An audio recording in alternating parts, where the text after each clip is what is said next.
I'll go at it from that angle, you know, and will be, because I am trained to be a relational evangelist.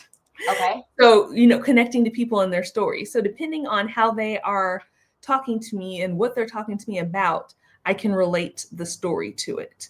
Like, you know, they're just going through hard things, or like I actually have a friend who's going through breast cancer right now. And so I'm just walking with her through it and just sharing different stories and things that I've had. And just to be able to look back on it and say, you know, I was where you were, but God got me through it. And I know he's going to get you through it. And he has already got it handled because you are coming from victory. You know, we fight from victory. So, Yes. yeah. So, Oh my gosh. Last week, last week, what Kate just mentioned, said, keep on keeping on. She always say, can't get on. yes. Last week, that was such a powerful thing. I had watched, there's this guy from, I was thinking Ireland, but he's not, he said where he was from. And, he, every day he puts out this really strong thing. And he was like, we are not fighting for victory. We are fighting from victory.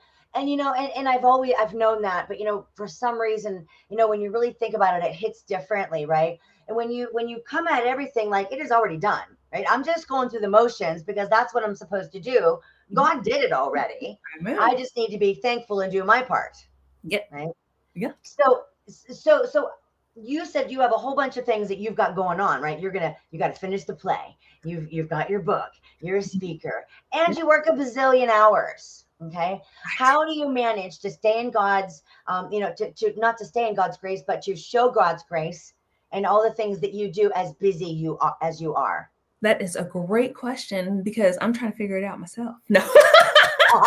But first and foremost, start with God every morning. Good morning, Kate. Welcome back. We were missing Satan. Get off me. Not today. Get away from me now. Yes. Amen. Spiritual warfare. You have a message that you're trying to share, and he's trying to stop it. But you were super cute when you were frozen, just saying. Yes, you were just drinking water or whatever's in your cup.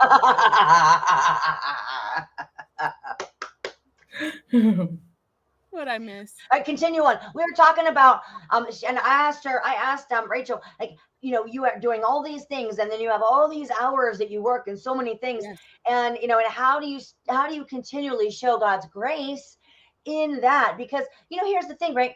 We get so busy, right? We get these blinders on. We have a plan, and something comes up and derails it, like, right? And it's like, somebody's poking you and poking you and poking you. And then the next thing you know, you're like, right? At least I do, because I'm extra human. And sometimes I wig out, you know what I mean? And so, how do you allow yourself that grace in that moment, Rachel? Well, I ask God for it. Like I legit, and I know that that may sound, like woo woo or, preachy or something, but like I am intentionally working to pray without ceasing.